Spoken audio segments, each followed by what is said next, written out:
जब बारिश आता है और पानी आता है तो पानी जाता नहीं जब तक ड्रेन नहीं बनती। और वो पैसा बजाय उस नहर के लिए ये जो सिंध में पीपल्स पार्टी के डाकू बैठे हैं, इन्होंने ये पैसा चोरी करके इनके दुबई में और पाकिस्तान से बाहर इनकी प्रॉपर्टीज, इनके बैंक पे पैसे, और बेचारा आज सिंधी जो बेचारा गरीब किसान हारी देखने वाला है उनका हाल क्या। और जब ये हालात थे तो आज बेहिसी देखें, उसकी बेहिसी देखें शहबाज शरीफ की कि वो मुल्क से बाहर दौरे कर रहा है, यूनाइटेड नेशन चला गया है। कौन सा मार का मारना यूनाइटेड नेशंस जब मुल्क के अंदर इतना बड़ा अजाब आया हुआ है। 3 करोड़ पाकिस्तानी मुतासिर हैं सैलाब से। कौन सा मुल्क का सरबरा मुल्क से बाहर तब जाता है जब इतना बड़ा है मुल्क के ऊपर अल्लाह का इम्तिहान आया हो। और दूसरी तरफ जो 14 साल से पीपल्स पार्टी का चेयरमैन बिलावल भुट्टो, देसी वलैती,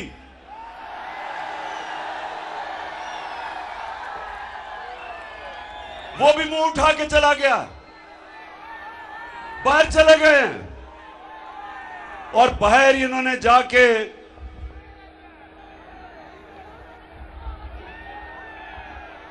अब बाहर तो चले गए हैं, तो चले, अगर बाहर जाना था तो चलो कोई पाकिस्तान की इज्जत में इजाफा ही कर देते।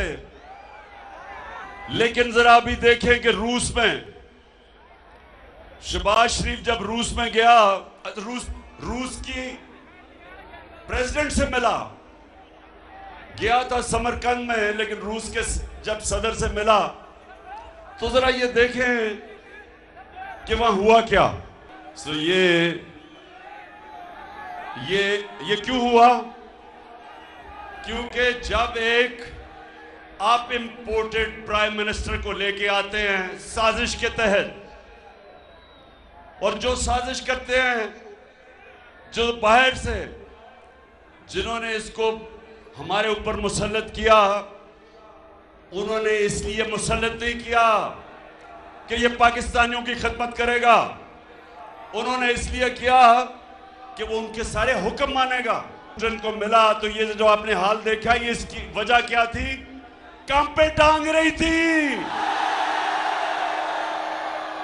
अच्छा, जरा बड़े भाई साहब को भी देख लो। जब इनका बड़ा भाई मिला प्रेसिडेंट ओबामा को, अमेरिकी प्रेसिडेंट को मिला, जब नवाज शरीफ अमेरिकी प्रेसिडेंट को मिलने गया तो चकवाल के नौजवानों ये जरा देखो, जरा देखें कि उसकी काम पे भी टांग रही थी, जरा देखें।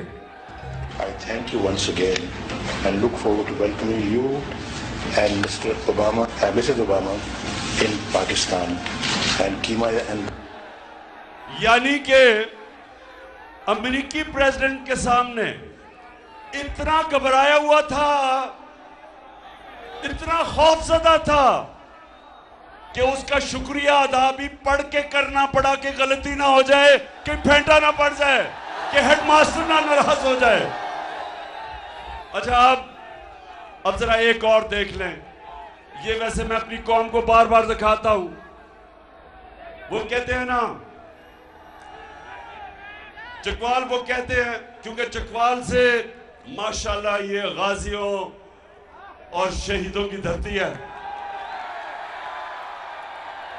खुददार लोगों की धरती है। तो वो कहते हैं कि 100 शेरों की फौज जिसका सरदार गीदड़ हो,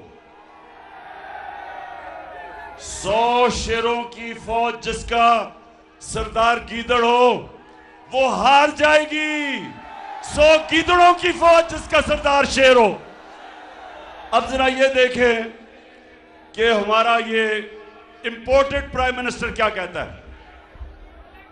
मैं सऊदी अरब से होके आया हूँ, मैं यूएई के होके, अभी मैं तुर्की होके आया हूँ, और मैंने उन भाइयों को कहा कि आप हमारे बड़े अजीम भाई हैं, हमेशा आपने हमारी मदद की। और मैंने यही कहा, जब मैं आया हूँ तो आप समझेंगे शायद ये मांगने आया है। मैं मांगने नहीं आया, लेकिन मजबूरी है। जिस तरह माजी में 75 साल में आपने हमारा हाथ बटाया है, कुछ अर्सा आप हाथ बटा। मैंने कहा शहबाज शरीफ बजाय लोगों से मांगने के लिए, बजाय लोगों के सामने, मुल्कों के सामने हाथ फैलाने के लिए, बजाय इसके जो आपने, आपके बड़े भाई ने, आपके खानदान ने, आपके टब्बर ने, और जो जरदारी और उसके टब्बर ने जो 30 साल से इस मुल्क का पैसा चोरी करके मुल्क के बाहर ले गए हो, अगर आधा भी पैसा वापस ले आओ तो ये मांगने की जरूरत ना पड़े। हमें जलील ना करवाओ ऐसे कि मैं जी उधर मांगने गया तो मैं उधर मांगने गया। आधा भी पैसा ले आओ, मांगने की जरूरत ना पड़े। तो मैं अभी यूनाइटेड नेशंस का सेक्रेटरी जनरल आया हुआ था, जरा ये भी सुन ले। मैं इसलिए आपको ये चीजें बता रहा हूं, हमारे मुल्क की बदकिस्मती क्या हुई। कायदे आजम, हमारे बड़े लीडर, अजीम लीडर, और हमारी मुल्क की बदकिस्मती कि वो ज्यादा देर जिंदा नहीं रहे। मुल्क बनने के बाद वो ऊपर चले गए, अल्लाह को प्यारे हो गए। उसके बाद बड़े मेरे इख्तिलाफ भी होंगे जुल्फिकार अली भुट्टो से, लेकिन वो भी एक खुददार लीडर था। उसको साजिश करके तब भी मुल्क के अंदर जो मीर जाफर बैठे थे उनको, उसको गिराया और उसको फांसी चढ़ाई। वो भी आजादी की बात करता था। और उसके बाद ये जो इंपोर्टेड क्राइम मिनिस्टर आया साजिश के तहत, बैरूनी साजिश, और यहां हैंडलर जो लेके आए। अब ये देखें, ये मैंने सारी दुनिया फिरा हूं, अपनी मेरी उम्र जितनी हो गई सारी दुनिया देखी है। मैंने कभी किसी प्राइम मिनिस्टर को ये बातें नहीं करते देखा जो इसने यूनाइटेड नेशंस का जो सेक्रेटरी जनरल अभी आया हुआ था एंटोनियो गुटेरेस, उससे पैसे मांग रहा था।